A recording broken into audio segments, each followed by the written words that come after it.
আমরা 4 ভাই মিলে আমাদের মাকে বৃদ্ধাশ্রমে রেখে এসেছি।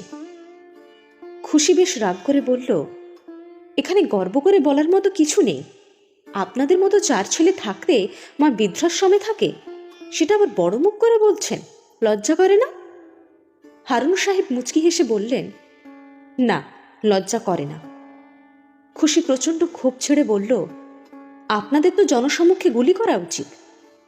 হারুন সাহেব আবারও হেসে বললেন, পুরো ঘটনাটা শোনার পর এই কথা বলার জন্য আপনারই তখন লজ্জা লাগবে। বুঝলাম না। আমার দুটো সংসার আমার মা ভেঙেছেন। অনেক বছর পর্যন্ত তৃতীয় বিয়ের কথা ভয়েও ভাবিনি। আমার মেজ ভাইয়ের প্রথম স্ত্রীও তার কারণে সুইসাইড করেছিল। সেজ ভাই সংসার ভাঙতে গিয়েও বেঁচে গিয়েছিল একটুর জন্য। ছোট ভাইটা ভয় বিয়েই করেনি।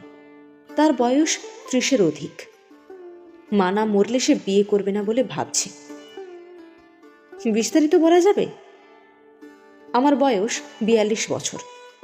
কলেজ জীবনে এক মেয়েকে খুব পছন্দ করতাম। তাকে কখনো বলিনি, তবে মনে মনে ভেবে রেখেছিলাম পড়ালেখা শেষ হয়ে জব হলে মা বাবাকে বলে মেয়েটাকে বিয়ে করব।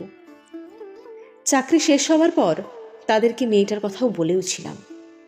বাবা রাজি হলেও মা হলেন না। মা মেয়েটিকে একদমই পছন্দ করতেন না।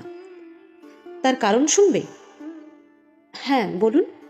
তার কারণ ছিল আমি মেয়েটাকে পছন্দ করতাম।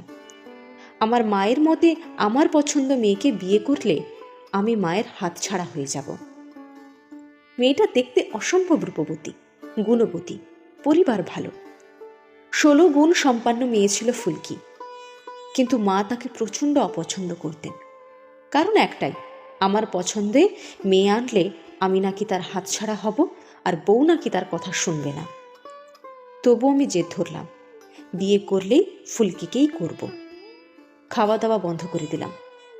বাবা তো প্রথম থেকেই রাজি, তবে মায়ের ওপর বাবা কখনো কিছু বলতেন না। আমার বাবা অনেকটা মেরুদণ্ডহীন প্রাণী ছিলেন। কারণ দাদু ঠাকুমা বেঁচে থাকতে তাদের সাথে ভীষণ অন্যায় করেছিল মা। শেষ বয়সে বাড়ি থেকে পর্যন্ত বের করে দিয়েছিল। কিন্তু আমার বাবা চুপচাপ ছিলেন। ছোট কাকা না থাকলে দাদা ঠাকুমা হয়তো পথে পথে ঘুরত। মা আমাদের 4 ভাইকেও মেরুদণ্ডহীন করে রাখতে চেয়েছিলেন। কিন্তু হয়তো সৃষ্টিকর্তার কৃপায় একটা সময় আমাদের শুভ বুদ্ধির উদয় হয়েছিল। সে কারণে দেরিতে হলেও ভুল শোধরানোর চেষ্টা করেছি। তো যা বলছিলাম, আমার অবস্থা খারাপ দেখে শেষমেশ মাও ফুলকিকে ঘরের বউ করতে রাজি হলেন। বিয়ে মোটামুটি আয়োজন করা হয়েছিল। ফুলকির বাবা তার সাধ্যমতো আয়োজন করেছিলেন। তাছাড়া বিয়েতে তিনি অনেক জিনিসপত্র দিয়েছিলেন। কিন্তু আমার মায়ের লোভটা বরাবরই বেশি ছিল। তিনি মোটা অঙ্কের টাকা যৌতুক নিতে চেয়েছিলেন। তবে আমার কারণে তা পারেননি। সেই রাগটা বিয়ের পর মা ফুলকির ওপর বেশ করে ছেড়েছিলেন। উঠতে বসতে মেয়েটাকে কথা শোনাতেন, সব বিষয়ে ভুল ধরতেন। ছোট ছোট ভুলকে বড় করে ঘরে লঙ্কাকাণ্ড করে ফেলতেন। তার দখলদারি শুধু ঘরের কাজে ভুল ধরা পর্যন্ত সীমাবদ্ধ ছিল না। সে আমাদের স্বামী স্ত্রীর মাঝেও অনেক সমস্যা সৃষ্টি করা শুরু করে। কিছু কিছু সময় তার কুটকাচালি ধরতে পারতাম, কিছু সময় ধরতে না পেরে ফুলকির সাথে ঝগড়া করতাম। পরীর মতো চঞ্চল ফুলকি ধীরে ধীরে যেন প্রাণহীন হয়ে যেতে লাগলো। মা নাকি মাঝে মাঝে ওর গায়ে হাতও তুলতেন। ও কখনো আমাকে বলেনি, পরে ছোট ভাইয়ের থেকে শুনেছিলাম। বিয়ের বছর 2-এর মাথায় আমার প্রথম কন্যা সন্তান শ্রেয়ার জন্ম হয়। তা নিয়েও মায়ের সে কি চিল্লাপাল্লা। কেন মেয়ে হলো? ফুলকির ওপর তার অত্যাচারের মাত্রা দ্বিগুণ হলো। এক পর্যায়ে ফুলকি আর সহ্য করতে পারল না। প্রতিটা মানুষের সহ্যের একটা সীমা থাকে। ফুলকিকে যদি আমি সাপোর্ট করতাম তাহলে হয়তো কিছুটা সহ্য করতে পারত। কিন্তু ওর ওপর হওয়া শত অত্যাচার দেখেও আমি সবসময় নীরব ভূমিকা পালন করতাম। আসলে মায়ের ওপর কিছু বলার সাহস ছিল না। মায়ের অত্যাচার নিতে পারলেও আমার নীরবতা নিতে পারল না।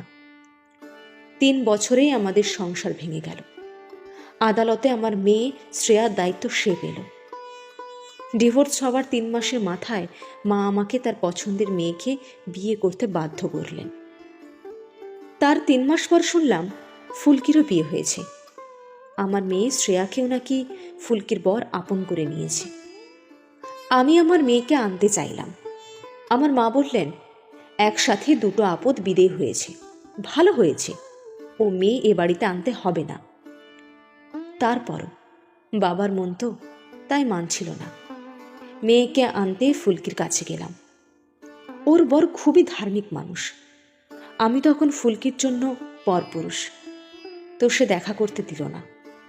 তবে আড়াল থেকে ফুলকি বলেছিল, শ্রেয়া আপনার মেয়ে, আপনি চাইলে ওকে নিতে পারেন, তবে একটা কথা দিতে হবে, আপনার মা এবং আপনার দ্বিতীয় স্ত্রী আমার মেয়েকে কোনো রকম কষ্ট দিতে পারবে না।